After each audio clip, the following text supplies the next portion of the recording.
This is Sandra Avila Beltran. Corrupción. Pero no es nomás con el narcotráfico, hay mucha corrupción en cualquier ámbito social. Sandra is dubbed the Queen of the Pacific by the media and is a member of a Mexican drug cartel. Her criminal career is interesting because of her family connections, which have played a significant role in her career. Her family has ties to Rafael Caro Quintero, a former Guadalajara cartel leader. She's also related to the Beltran Leyva brothers, who were top leaders of the Sinaloa cartel. According to Mexican officials, Avila Beltran is the niece of Miguel Ángel Félix Gallardo, the godfather and boss of the Mexican drug trade. Her mother's family became involved in heroin smuggling in the 1970s and later expanded into cocaine. DEA officials claimed that Avila Beltran never shied away from using the violence that comes with the territory, and that she used the typical intimidation tactics of Mexican organizations. In her youth, she had affairs with several well-known drug barons and was married twice. Her husbands were ex-police officers who became drug traffickers and were later assassinated. Her relationship with Juan Diego Espinosa Ramirez, alias the Tiger, who is said to be an important figure in Colombia's Norte del Valle cartel, is credited with her rise to power in the drug world. She lived in Guadalajara, Jalisco, and Hermosillo, Sonora until 2001, when police discovered more than 9 tons of cocaine on a ship in the Pacific port of Manzanillo, Colima, and traced the shipment to her and her lover, Espinosa Ramirez. Despite her high-profile lifestyle, Beltran has long avoided leaving any evidence for police to find. However, when her teenage son was kidnapped for a $5 million ransom in 2002, she unexpectedly contacted authorities for assistance. She eventually got her son back, but not before raising red flags that prompted an investigation. It took over 4 years and 30 federal agents to finally apprehend Avila. She was charged with organized crime and drug trafficking conspiracy, but some charges were later dropped. She was detained on suspicion of illegal weapon possession and money laundering, pending extradition to the United States. On August 10, 2012, she was finally extradited to the United States to face criminal charges. Next, we take you to Naples, where Maria Licciardi dominated the Camorra gang. Maria grew up in Secondigliano, a Neapolitan suburb and the stronghold of the Licciardi clan, one of Naples' most powerful Camorra clans. Her entire family was involved in the Camorra, with her father, a well-known local boss, and her brothers rising through the ranks. Her husband was also a member of the Camorra, so crime was in her blood. Maria rose to the top of the criminal world and became one of Camorra's most powerful bosses. After her brothers and husband were arrested, Maria became the first female boss of the Secondigliano Alliance, a coalition of powerful Camorra gangs that controlled drug trafficking and extortion rackets in many Naples suburbs. She was a trailblazer, and the alliance grew more organized, secretive, sophisticated, and powerful under her direction. Maria brought many revolutionary changes to the clan, such as prostitution, which was previously prohibited under Camorra's code of conduct. This enhanced criminal activity and the clan's income. However, it also meant that many underage girls were enslaved and forced into prostitution, often while on drugs. However, Maria's reign ended when a disagreement arose over a shipment of pure, unrefined heroin.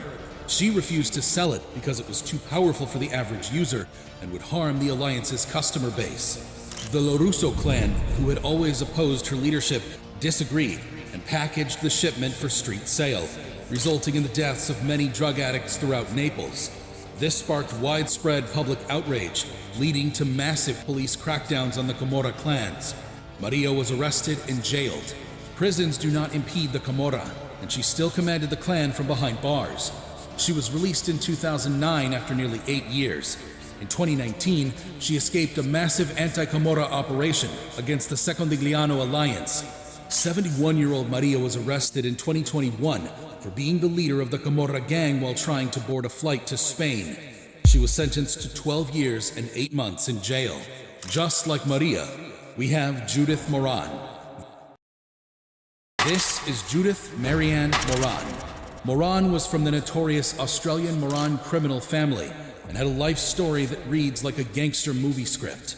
This woman was born December 18, 1944, and participated in the notorious Melbourne gangland killings. Judy's first marriage was in 1963 to Leslie John Johnny Cole. Johnny was tragically killed in a drug-related gangland conflict in Sydney in 1982. Mark Cole, their son, born in 1964, later changed his name to Mark Moran. Judy began dating Louis Moran in 1966, and they had a son named Jason Moran in 1967. Their relationship, however, did not last, and they divorced in 1995. Fast forward to the early 2000s, and things heat up even more. Mark Moran was assassinated in 2000, and Jason Moran was assassinated in 2003. Just when you thought things couldn't get any worse, Louis Moran was murdered in 2004. However, the plot thickens.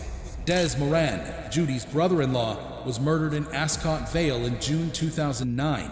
Judy and 3 others were later arrested in connection with his murder. Judy was accused of concealing the getaway car in her garage and disposing of it. To top it all off, when police searched Judy's home, they allegedly discovered a hidden safe containing 3 handguns, 2 stolen Victorian license plates, a wig, and clothing that matched the description of the shooters given by witnesses. Another handgun with a used to be a knife aiming device on that. Judy Moran was denied bail because her possession of weapons posed a risk to the community.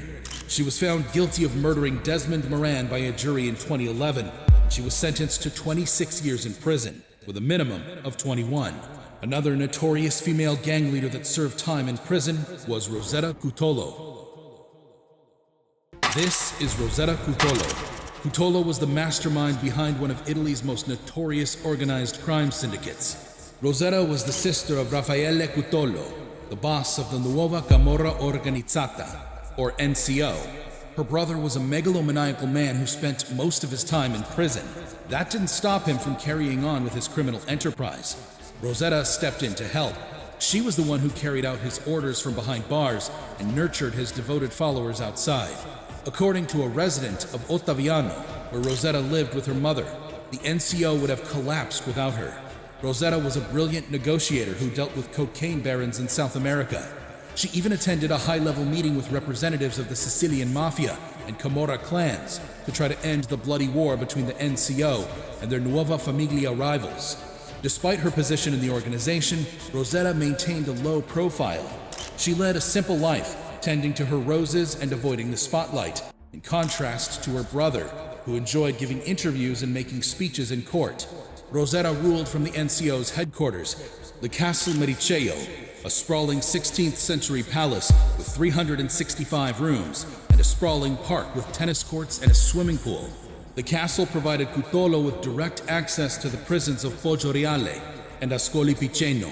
However, police raided her stronghold in October 1981 while she was presiding over an NCO meeting. Cutolo escaped undercover in a car driven by the neighborhood priest. Rosetta was not seen in public for over a decade after that and directed operations from a series of safe houses in various cities. She surrendered in February 1993 after police discovered her hideout. She was sentenced to 9 years on charges of mafia affiliation, but the sentence was later reduced to 5 years. She was, however, acquitted of 9 murder charges. Rosetta had convinced the authorities that she was harmless, and her frumpy appearance helped. Rosetta might have convinced the authorities, but that wasn't the case for Maria Leone. This is Maria Chata Leone. Chata is the boss of a whole criminal underworld. We're talking drugs, murder, the works. She has 13 children. 13. Unfortunately, one of her children, Danny Clever Leone, was killed in a shootout with police in 2008, and she wanted to attend his funeral in the United States. The only problem is that she is stuck in Mexicali, which is on the Mexican side of the border. Having served some time in U.S. prison, she is banned from re-entering the country. So what does Maria do? She contacts a human smuggler, Alvarez Marquez, and requests his assistance crossing the border. And boy, does he deliver. The guy has previously brought some unusual items across the border, including a 3-month-old baby and a truck of Chinese workers hidden in a freezer truck. However, getting Maria across the border is a special job, and it will not be easy. Because her options are limited, Alvarez Marquez suggests that they assist her in jumping the border fence. She also suggested swimming beneath the fence through the highly polluted New River, which flows north from Mexicali to Calexico, California. Doesn't that sound intense? But things get even crazier. While Alvarez Marquez is on the phone with Maria's son, Francisco Real, he's unaware that the feds are listening in. They're looking into Francisco, who they believe is a top dog in the Drew Street gang, which is linked to Maria's criminal empire. From listening in, the feds learned about Alvarez Marquez's plan to smuggle Maria across the border. They followed up on the tip and eventually arrested him on conspiracy to smuggle, transport, and harbor illegal aliens. They also arrested up to 25 other gang members and illegal aliens. Maria Leon was sentenced to